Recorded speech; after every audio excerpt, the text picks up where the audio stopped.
Құрметті тыңдармандар, өткен хабарымызда қазақ медицинасының ерлерде болатын белсіздік ауруын қалай емдегені жөнінде айтқан едік. Бүгін қазақ медицинасының әйелдерде болатын бедеулікті қалай емдегені туралы тоқталамыз. Бұл кеңестің Алматы қаласындағы Мақсат медициналық орталығының директоры, көрнекті дәрігер Мақсат Әбдіқадырұлының жеке мұрағат қорынан алынып отырғанын естеріңізге саламыз. Ендеше қазақ медицинасы әйелдерде болатын бедеулікті қалай емдейді? Олай болса, кеңесті Мақсат Әбдіқадырұлының өз аузынан естейді. Қазақ медицинасындағы бедеулік деген әйелдерге, қыздарға қаратылып айтылады. Ерлердікі белсіздік делінеді дағы, ал бедеулік деген әйелдерге қаратылады. Әйелдердің жыныстық гормоны әдетте 13 жасында толық жетіліп болады. Сондықтан 12-13 жасында қыздардың етеккірі келе бастайды. Кейбір ата-аналар келіп жатады, баласы 18-ге келгенге дейін етеккір келмеді деп. Сондықтан айтатыным 15 жастан асқанға дейін келмеген жағдайда ата-аналар міндетті түрде қыздарды апарып гинекологтарға тексерткізу керек. Эндокринолог дәрігерлерге тексерткізу керек. Не үшін етеккірі келмейді? Онда бір себеп бар. Біреуі эндокринолог проблема, қалқанша без қызметтің проблемасы болғанда етеккір келмейді. Енді біреуі жыныстық гормондардың дұрыс дамымағаннан болады. Үшіншісі детский матка дейді, жаңағындай маткасы кішкентай болады. Ондай жағдайда да етеккір келмейтін жағдайлар кездеседі. Сондықтан баланың жаңағындай жыныстық гормондары жетілген кезде қыздың міндетті түрде гинекологтарға апарып қаратқандарыңыз дұрыс болатын еді. Қазір енді қыздарда да бедеулік көп кездесіп жатыр. 18 жастан асқаннан кейін үйленген өте дұрыс болады. 18 жастан асқаннан кейін үйлену неге дұрыс болады дегенде, бұл мен сіздерге мынаны көрсетіп өтейін. 18 жасынан бастап үйленсе, жыныстық гормондардың барлығының толық дамыған кезі. 25 жастан асқаннан кейін қыздардың мына жерде қасаға сүйек дейді. Мына екі жамбастың қосылған жеріндегі мына жерде қасаға сүйек дейді. Ол 25 жасқа дейін ашық болады. 25 жасқа дейін осы жер ашық болады. Ал 25 жастан асқаннан кейін мына қасаға сүйектің аралығындағы теміршек өсіп кетеді да, мынау сүйек болып бітіп кетеді. Сүйек болып бітіп кеткеннен кейін 25 жастан асып үйленген қыздарда көбінде өздігінен босанылмайды. 25 жасқа дейін болатын болса, 18 жастан кейін мына қасаға сүйек босану барысында ашылады дағы, өздігінен босану мүмкіншілігі болады. Сондықтан мен ұсыныс етер едім, 18 жаспен жаңағыдай 25 жасқа дейін үйленсе, өте бір жаңа үйленудің алтын дәуірі деп есептеймін. Ал енді бұл жерде мен айтайын дегенім, жаңағы жастар үйленудің алдында міндетті түрде жаңағындай гинекологтың тексеруінен өту керек, эндокринологтың тексеруден өту керек. Сосын кейін барып гормондарды, жыныстық гормондарды тексеру керек, қалқанша бездің, зобтың гормондарын тексеру керек. Бәрі дұрыс дегеннен кейін барып, ары қарай үйленуді болмаса бала алуды жоспарлау керек. Ерлердің аталық ұрығы, оларда бір ретке бөлініп шыққаны 3-4 миллилитр болса, сода деген миллиондаған аталық ұрық бар. Ал енді әйелдерде айына бір рет аталық ұрықты, аналық ұрықты бөліп жарады, бір ретте 4 аналық ұрықты бөліп жарады. 4-еуінің ішінде 3-еуі тек қана ешқандай ұрығы жоқ, просто жаңағы аналық ұрықтың формасына келеді да, ол аталық ұрықпен қосыла алмайды. Тек қана мына біреуі ғана аталық ұрықпен қосылады. Бір айда бір рет етеккір келеді.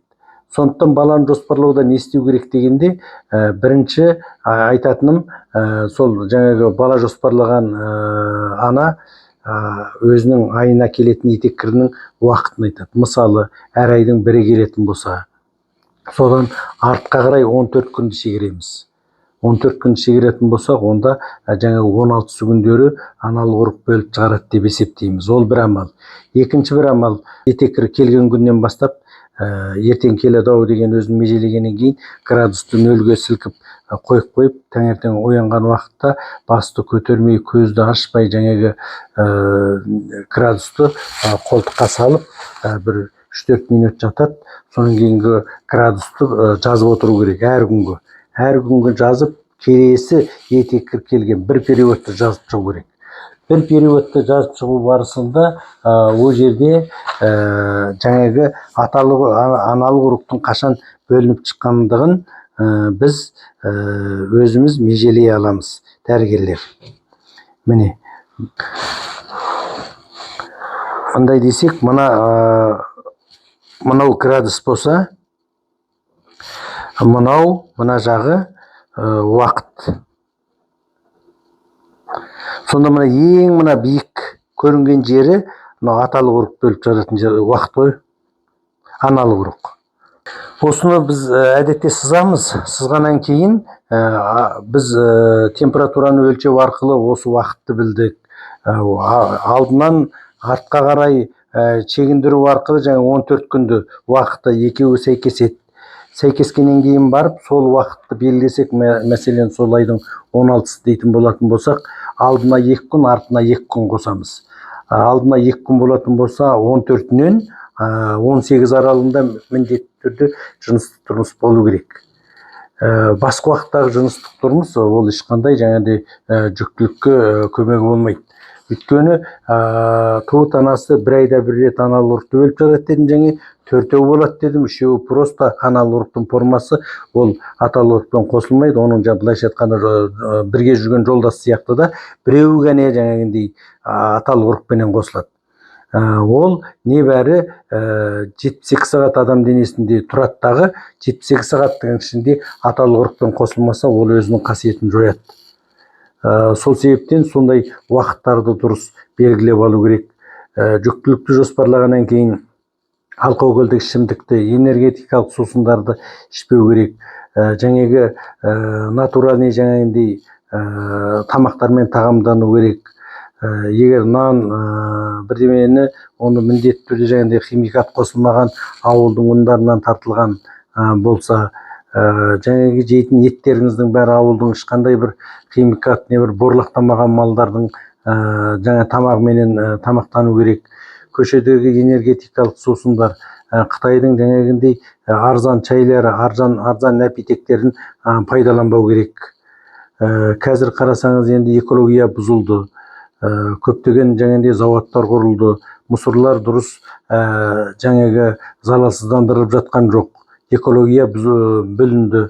Онан жейтін тамақтарымыздың бәрі жаңа жастар әсіресе гамбургер сияқты, көшедегі пицца деген сияқты, Қытайдың жаңағы хого деген сияқтының барлығы бедеулікті келтіріп шығаратын негізгі фактор болып есептелінеді.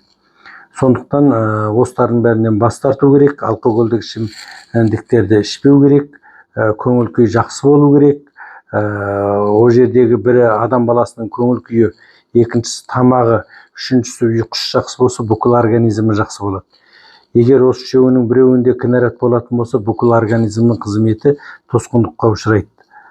Сол себептен жаңағы үстіп көресіздер, егер жүкті болмай жатқан жағдайда медцентрлерге, поликлиникаларға барасыз. Барғаннан кейін біріншісі гинекологтың тексеруінен өтесіз, эндокринологтың тексеруінен өтесіз.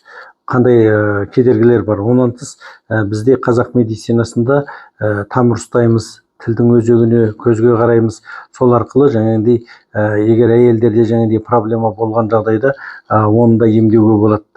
Көп жағдайда кейбіреулер детский матка болады. Кейбіреулердің екі жақ жаңағындай матканың жаңағы трубасы тосылып қалған жағдай болады. Кейбіреуі жалпы трубасы бітеу жағдайларда болады.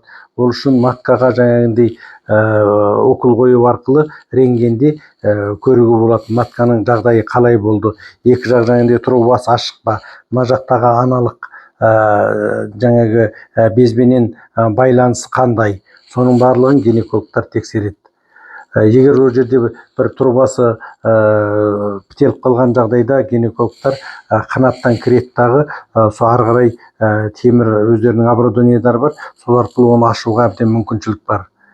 Ал енді оның бәрі дұрыс болып тұрып, жаңағы жүкті бола алмаған жағдайда қазақ медицинасындағы жаңағы аналық бездің қуатын күшейтетін біздің қазақи ем шараларымыз бар.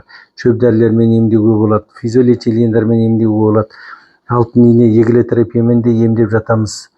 Сол себептен айтайын дегенimiz, сапалы ұрпақ дүниеге келу үшін міндетті түрде жүктілікті жоспарлау керек. Жүктілікті жоспарлағаннан кейін барып, бәрі дұрыс дегеннен кейін бала алуды ойласу керек. Өзі аз қазақпыз, сапалы ұрпақ, көп ұрпақтың дүниеге келу үшін салауатты өмір салтын ұстап, спортпенен айланысуымыз керек. Жаяу көп жүру керек, қайнаған су ішу керек. Әдетте газданған су емес, мындай баклажкаларға әдеттегі қайнаған суды құйып ішсеңіздер, соның өзі жеткілікті. Спорт залдарға бару керек, бассейнге қатынасу керек.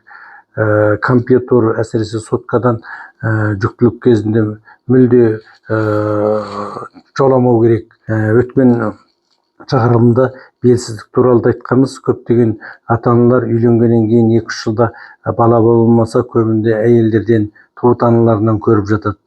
Жоқ, олай емес. Көбінде жүзде 60-70% әзір ерлердегі белсіздік көп, белең алуда. Сол себептен, егер жүкті бола алмаса, әр екі жақтың екеуінде тексеру керек. Қайсысында жаңағындай кінәрат болып диагноз болатын болса, соны емдеу керек. Бұл жерде жаңағы көнешілікке неменетіп, жүкті болмаса келіннен көру деген ол ғылымилыққа жатпайды. Алдағы жерде енді айтатыным, еліміз аман, жұртымыз тыныш болсын.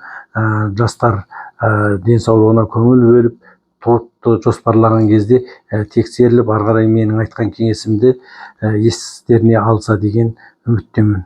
Мақсат Әбдіқадырұлы жоғарыда айтқандарына қосып, төмендегідей пайдалы кеңестерді ұсынады. Әйелдердің жатырын қорғау ана болудың алғы шарты. Бүйрек қуатты болса, бала да жатыры да күшті болып, әйелдер бала көтереді. Қыз балалар аяғынан сыз өткізбеу керек. Бүйректі және жыныс жолын қорғай білуі қажет. Жылқының саумалы мен қымызын ішу қазақ медицинасындағы бедеуліктің алдын алатын алғашқы амалдың бірі. Қазақ медицинасында бұғының шыбығы бүйректі күшейтеді, шауқатты молайтады және бел аяқ ауырғанға, белсіздікке, саңырауға, бала көтермеуге, құлақ шыңылдауға ем болады деп есептеледі. Әйелдердің дене әлсіздігінен болған бел аяқ қақсауында бала көтермеуге бұғы шыбығын қайнатып піскеннен кейін есек желімін қосып күніне 2 реттен ішеді. Бала көтермеуді халық емшілері былай да емдеген екен. 3 қоразды таңдап алып, бөлек торға қамап 7-8 күн әбден ашықтырады. Сонан соң бірнеше торғайды ұстап алып, бірінші күні біреуін бауыздап, ұсақтап турап 3 қоразға жегізеді. Екінші күні 2 шымшық, үшінші күні 3, күн сайын біреуден қосып, 40 күн болғанда керісінше шымшықты кемітіп береді. Барлығы 80 күн болғанда 3 қоразды сойып, жүнін жұлып, ішек қарнын тазалап, қораздың ішек қарны тұрған ішкі қаңқа қуысына қойдың құйрық майын тұздап салып, желдің өтіне қойып әбден суын сорғытып алады. Сосын кеберсіген етті қаптағы ұнның арасына қойып сақтайды. Күн сайын қораз етінің 1 кесегін алып, оны 1,5 кесе суға 2 қасық ноқат қосып пісіріп отырады. Өзі шипа, өзі ас болатын бұл емдеу тәсілі Ибн Синадан қалған емдеу амалы екен деген аңыз бар. Бала көтермеудің ең басты себептерінің бірі жатырдың қабынуынан болады. Оны емдеуде ескі қорғанның кесегін отқа салып қыздырады да, қызған кесекті легенге салып, үстіне отырар жерін кішкентай кесенің көлемінде етіп орындық қояды. Сол тесіктен ауық-ауық тұзды су құйып отырып бұлауланады. Қашан кесек суығанда тұрады. Емдеу мерзімі 10 күн. Емді түнде жатарда жасайды. Артынан науатпен шай ішіп терлейді. Қазақ емшілері қоспа немесе жеке дара қолданатын дәрілер арқылы, немесе түрліше тәсілдер арқылы әр түрлі дәрі жасап науқастарды емдеген. Айталық, ер-әйелдердің жыныстық қуатының әлсіздігі емдеп, бүйректі қуаттандыру үшін алпина тұқымы, шикі оймақ гүл, ұшқат тұқымы, қоян шөп, алақат жемісі, мергия, сиыр сілекейі, аюбалдырған сынды дәрілік өсімдіктерден қажетке қарай алып талқан дәрі жасайды. Дайындалған талқан дәріні суға бұқтырып күніне 2 рет ішеді. Әйелдердің бала көтермеуі кейде жүрек қызметінің төмендігі мен жүйке жүйесінің дұрыс болмауынан да болуы мүмкін. Жүректің қуатының әлсіздігінен әйелдердің бала көтермеуін емдеуде қазақ медицинасы тау сарымиясы, жаужұмыр, мергия, қызылша сынды дәрілік өсімдіктерді кептіріп, талқандап дәрі жасаған. Дайындалған талқан дәріні торғай еті сорпасына қосып ішсе, әйелдердің бала көтермеу ауруына ем болады. Кейде әйелдердің бала көтеру үшін торғай мейін дәрілік сары арақпен ішсе, жүкті болуға өзіндік пайдасы бар. Қоянды сойып, оның сыпырып алған жас терісін бала көтермей жүрген әйелдер 2-3 сағат беліне тартып байлап жүрсе, ұрық жүретін жолдардың қабынуын жазады. Сіздердің тыңдағандарыңыз Алматы қаласындағы Мақсат медициналық орталығының директоры, көрнекті дәрігер Мақсат Әбдіқадырұлы ұсынған пайдалы кеңестер. Аналарымыз бен аяулы ақ періште қыз-келіндер аман болып, өмірге алтын асықтай ұл-қыздар сыйлай берсін. Біздің каналға тіркелсеңіз, үнемі осындай пайдалы кеңестерді тыңдай аласыздар. Ең жақсысы ауырмаңыздар.